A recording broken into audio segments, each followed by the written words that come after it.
Hello everyone, welcome back commerce विद्यार्थी। मैं हूं दीपक शर्मा। आज के इस वीडियो के अंदर बात करेंगे sir chapter number 2 Indian economic development, जहां पर जितने भी इंपॉर्टेंट क्वेश्चन मैंने आपको पहले वीडियो के अंदर बताया, डे नंबर 1 के अंदर हमने आपको सिर्फ इंपॉर्टेंट क्वेश्चंस के ही बारे में बात की थी। आज भी chapter number 2 important question Indian economic development के जितने भी क्वेश्चन होंगे, ठीक है, उनके बारे में ही बात करेंगे। उसके अलावा हमको कुछ बात करने की जरूरत नहीं है, ठीक है। जो टॉपिक बता रहा हूं नोट डाउन करो, सिर्फ उसी टॉपिक के आंसर आपको खोज रहे हैं।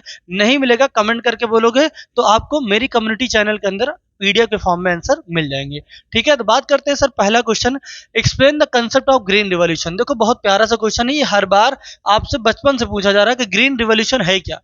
ये 4 नंबर या 3 नंबर के क्वेश्चन बनते हैं, इंपॉर्टेंट क्वेश्चन है। ये तुमको 3 नंबर से 4 नंबर में पेपर में आने की बहुत ज्यादा प्रोबेबिलिटी है कि what is a green revolution. Green revolution से ही क्वेश्चन इसमें भी बनेगा, एकदम फिक्स क्वेश्चन है। मतलब इसको प्रॉमिस कर सकता हूं कि हाँ 100% ही आएगा, ठीक है। ये 100% की सिचुएशन में है, ठीक। Write down the achievements of green revolution. Green revolution के अचीवमेंट्स क्या है या फीचर्स क्या है, ये भी पूछे जा सकते हैं। तो मतलब ये इसके साथ घूम फिर के क्वेश्चन यही आना है, ठीक है। तो 2 क्वेश्चन बनने, चाहे अचीवमेंट आपसे पूछ लिया जाए या कंसेप्ट ऑफ ग्रीन रिवॉल्यूशन पूछा जा सकता है, ठीक है। दोनों में से कोई एक चीज आपसे पूछी जाएगी, ठीक है।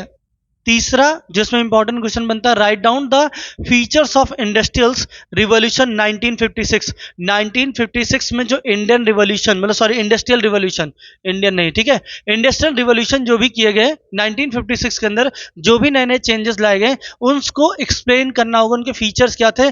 या क्वेश्चन ये भी पूछ सकता है इंडस्ट्रियल रिवॉल्यूशन होता क्या है, 1956 में ऐसा क्या चेंज किया गया जिसकी वजह से इंडस्ट्री आपकी ग्रो की, ठीक। और छोटे क्वेश्चन में आपसे पूछे जा सकते हैं, सर सीलिंग क्या है, सीलिंग क्या है, या लैंड जो है लैंड होल्डिंग क्या है।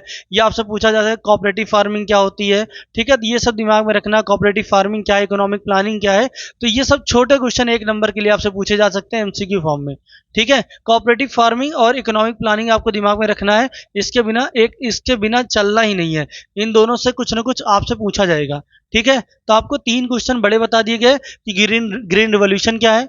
दूसरा आपको बताया गया अचीवमेंट्स, ठीक है, ग्रीन रिवॉल्यूशन के बताने हैं।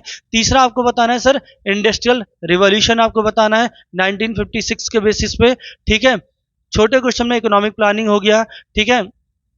इकोनॉमिक प्लानिंग के साथ साथ तुम्हारा एक क्वेश्चन और बनता है सर कोऑपरेटिव फार्मिंग, ठीक। ये 2 छोटे क्वेश्चन हैं जो आपसे कभी भी 1 आध नंबर में पूछे जा सकते हैं, ठीक। तो बहुत बड़ा चैप्टर नहीं है, इस चैप्टर में इतनी ही चीजें पढ़नी, कुछ एडिशनल पढ़ने की जरूरत आपको नहीं है, ठीक है।